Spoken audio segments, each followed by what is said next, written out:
À 6 mois des élections municipales, un premier sondage dresse le portrait des intentions de vote des Grenoblois et un premier trio de tête se dessine. Ce week-end marque le lancement de la fête de la science dans tout le département de l'Isère. Cette année, l'événement a pour thématique raconter la science et imaginer le futur. Ce week-end également, c'est une exposition très attendue qui ouvre ses portes au musée de Grenoble. Intitulée Picasso au cœur des ténèbres, elle rassemble une centaine d'œuvres de l'artiste espagnol.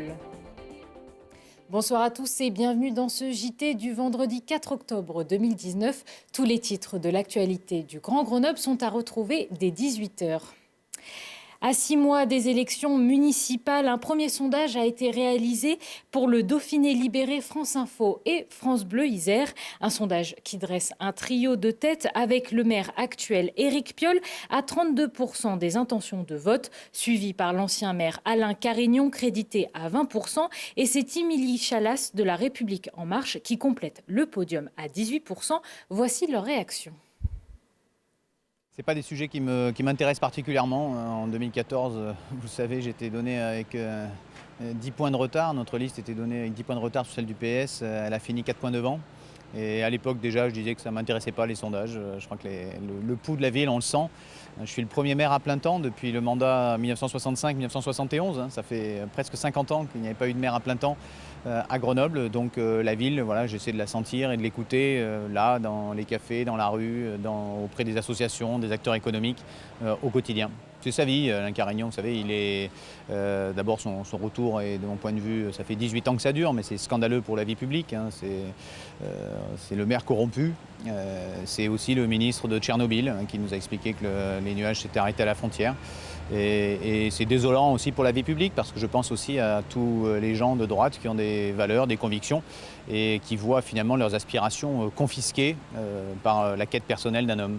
Écoutez, la démarche du collectif de la société civile pour l'alternance est en quelque sorte légitimée, validée par les Grenoblois, puisqu'au fond, celle-ci se situe en dehors des partis politiques, avec chaque Grenoblois qui est respecté, qui est considéré, qui est entendu.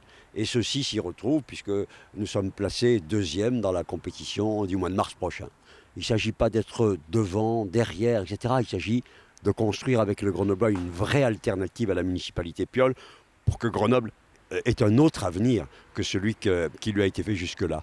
Il se dessine un duel, en quelque sorte, entre le maire sortant et nous, c'est-à-dire entre la continuation ou un projet alternatif qui prépare une autre ville, un autre demain. Comme attendu, j'allais dire, on a un trio de tête avec Éric Piolle, Alain Carignon et moi, sans surprise parce que Éric Piolle est le maire sortant. Il a évidemment ce bénéfice-là, et puis il a 20 ans de politique, donc il a une visibilité très claire. Alain Carignon a lui aussi, depuis 2 ans, commencé sa campagne pour les municipales, et la visibilité qu'on lui connaît évidemment de par son histoire avec Grenoble. Et moi, je suis issue de la société civile, élue depuis 2 ans, donc forcément moins connue. Et malgré tout, on part avec un bénéfice de 18 points. On est plutôt très satisfait, c'est très encourageant. Tel que La République En Marche le porte depuis le départ, et tel que moi je l'envisage dans ma façon de faire de la politique, il faut aller chercher les bonnes idées avec les gens qui les portent, là où elles sont. Donc du centre droit à la gauche, bien évidemment. C'est toujours ce que l'on a revendiqué et ce qu'on ira chercher pour Grenoble. Autre enseignement tiré de ce sondage, les thématiques que les Grenoblois ont classées prioritaires. En première position, c'est l'environnement et la lutte contre la pollution. Vient ensuite la sécurité des biens et des personnes ainsi que la propreté de la commune. Autre préoccupation des Grenoblois, selon ce sondage, les transports. Un sujet dont il a aussi été question pour la première de l'émission de France Info, le bus des municipales. De midi à 14h, les usagers de la ligne A du tram ont pu être surpris et assister à l'enregistrement de cette émission, la première d'une série qui prendra place dans les grandes métropoles et à chaque fois sur une ligne de transport en commun. Autre vote qui a eu lieu en ce moment, celui de la 5e édition des budgets participatifs. Cette année, 21 projets sont proposés aux Grenoblois. Vous avez jusqu'au 5 octobre pour choisir vos 5 projets préférés. Vous pouvez voter en ligne, en mairie ou dans les maisons des habitants. Grenoble, théâtre d'une première mondiale au centre de recherche biomédicale Clinatech. Un patient tétraplégique a pu se déplacer avec un exosquelette piloté uniquement par la pensée. Le prototype, issu de 10 ans de recherche de plusieurs équipes, repose sur des électrodes implantées dans le crâne du patient. Il capte les signaux envoyés par le cerveau pour les traduire en signaux moteurs. Installé en 2017, il aura fallu 2 ans d'entraînement pour permettre aux patients de piloter l'exosquelette. L'équipe de Clinatech prévoit d'inclure 3 nouveaux patients tétraplégiques dans cet essai clinique au cours des prochaines années. Les avancées scientifiques, il en sera également question pour la fête de la science en Isère qui aura lieu du 5 au 13 octobre prochain. Plus de 200 événements seront organisés sur le territoire et cette année, les lycéens pourront par exemple visiter l'IBS, l'Institut de biologie structurale, où Lina Badreddine a fait la découverte de microscopes automatiques. Explication. Voici un microscope d'antan, un microscope photonique qui permet d'observer les échantillons biologiques, mais sa résolution reste limitée. La fête de la science est justement l'occasion de découvrir les outils les plus performants. Voici un microscope électronique dernière génération. Il observe protéines et machineries permettant à la cellule de bouger et de produire de l'énergie, entre autres de la comprendre. Des machines comme celle-ci, il n'y en a pour l'instant que 2 en France. Son coût s'élève à plus de 2 millions d'euros. On va pouvoir obtenir des structures de différents composants de la cellule ou d'infections. On va en particulier pouvoir voir comment les virus interagissent avec la surface de la cellule, comment ils rentrent en contact avec cette surface. Et si on arrive à voir comment ça se passe, on peut espérer empêcher cette interaction. Donc empêcher l'infection des cellules ou des organismes par les virus. On peut également voir comment fonctionnent les antibiotiques. Les antibiotiques vont cibler des protéines ou des complexes macromoléculaires spécifiques des cellules. On va pouvoir voir où ils se fixent, voir leur mode d'action, peut-être les améliorer. Le but de l'IBS n'est pas seulement de faire de la recherche fondamentale, c'est d'obtenir des résultats en santé humaine et animale qui soient utilisés pour des antibiotiques ou des vaccins. La fête de la science, c'est important parce que on prend quelques moments dans sa vie professionnelle pour expliquer les avancées des sciences et des techniques. Donc, si vous voulez, toute l'année, c'est aussi la fête de la science, mais la particularité, c'est on se fait une petite pause dans notre temps de travail pour justement expliquer au grand public les recherches qui sont faites dans les laboratoires, qui sont d'habitude fermés. Plus de 200 opérations sont proposées sur les 10 jours de la fête de la science. Et parmi ces opérations, vous pouvez retrouver Nuances de science organisée par le campus universitaire le 12 octobre ou encore Physique en fête organisée par le CNRS le 12 octobre également.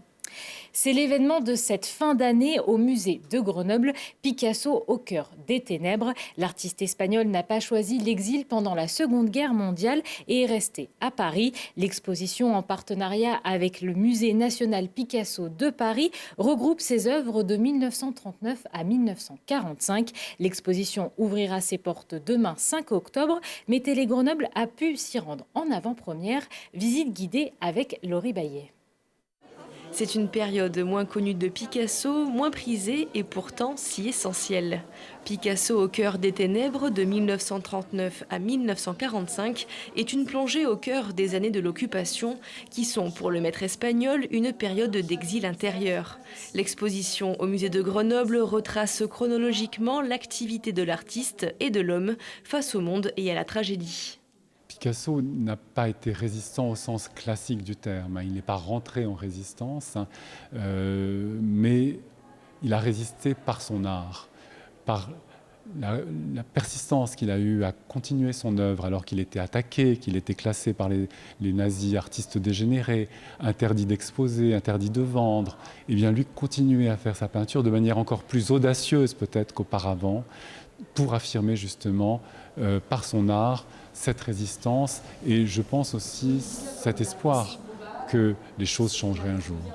Durant ces années de guerre, Picasso reste fidèle à ses obsessions.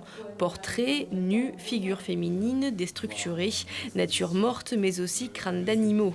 Il peint la guerre au quotidien et ses conséquences avec une palette plutôt lugubre. On a des harmonies de gris, de brun, de vert qui sont finalement une sorte de peinture du deuil.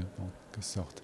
Et puis il va se servir, comme toujours, de ce qu'il a autour de lui, de la femme qu'il aime, de Ramar, de son chien Kazbek, des objets qui l'entourent, pour traduire d'une certaine façon tous ces sentiments d'angoisse, ces sentiments de tristesse, ces sentiments de révolte face à ce qui se passe à l'extérieur de l'atelier, je dirais. L'exposition Picasso au cœur des ténèbres rassemble plus de 130 œuvres et 60 documents d'archives. Et si elle est à voir actuellement au musée de Grenoble, ce n'est pas un hasard.